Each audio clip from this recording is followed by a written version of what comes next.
Once upon a time, not so long ago, while it may not have been that ancient, it has become a story of a bygone era.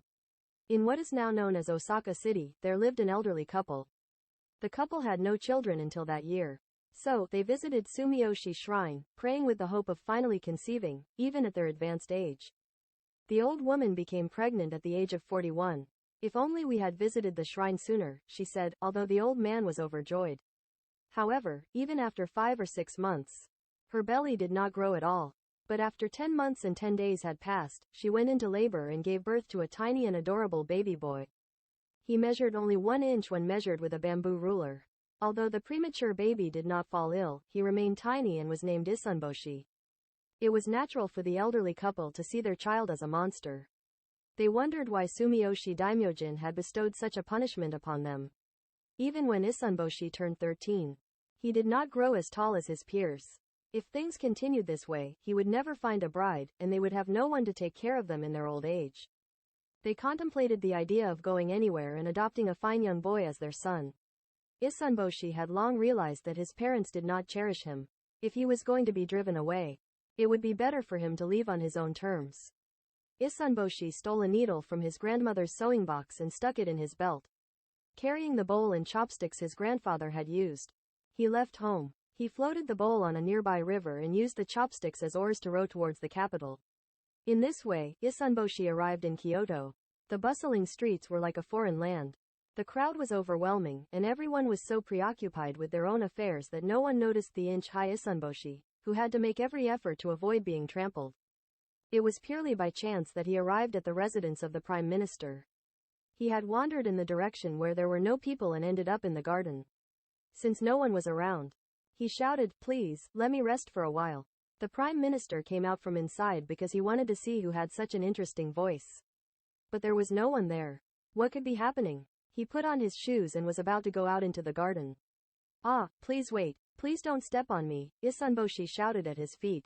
The Prime Minister noticed him and said, "This is strange." He was greatly intrigued by the tiny creature in human form and burst into laughter.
Issun-boshi devised a plan. First, while the princess was sleeping, he put rice porridge on her mouth. Then he held a teacup and pretended to cry. The purpose was to make the Prime Minister aware that the princess had taken his food, thus portraying him as a mean person. The Prime Minister would not tolerate the princess's behavior. When the prime minister rushed to the scene, he was astonished by the sight of the princess. After a moment of silence, he became enraged and said, I have never raised such an ill-mannered girl. I will deal with Issun-boshi as well. Following Issun-boshi's scheme, he found an opportunity for the princess to leave with him. The princess seemed as if she were in a daydream. But she had no choice but to leave with Issun-boshi due to her father's sternness. While feeling lonely that no one tried to stop them, the princess, thinking that her stepmother was cold-hearted, boarded a ship and left Kyoto.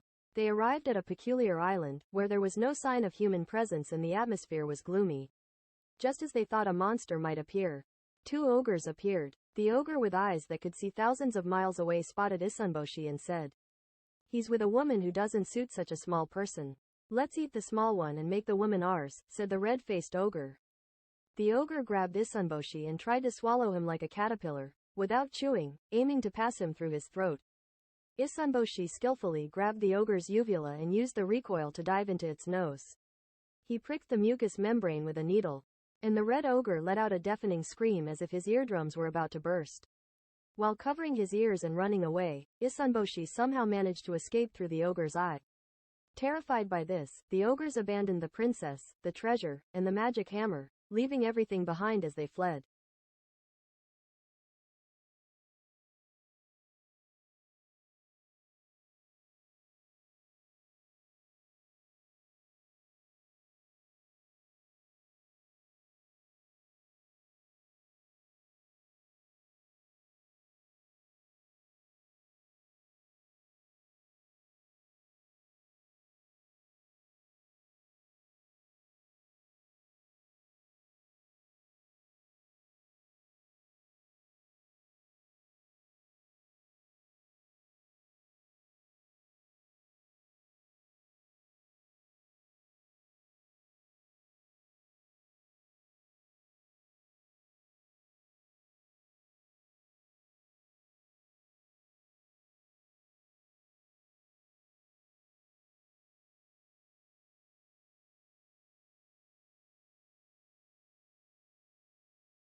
The magic hammer grants any wish, the princess told Issun-boshi. So, he decided to try it right away. His most fervent wish was, grow bigger. While swinging the magic hammer, Issun-boshi said the words, and he grew so big that he had to change his name. He had been too small to clearly see his own face, but now that he had become big, he was a splendid young man. Unaware that the princess had been deceived, she immediately fell in love with him. Please, marry me, the princess said. Issun-boshi, of course, happily accepted. Afterwards, using the magic hammer, he generated gold and silver, becoming extremely wealthy. They also had 3 children. In the end, as fate would have it, just as promised by the Sumiyoshi Daimajin, they prospered for generations to come.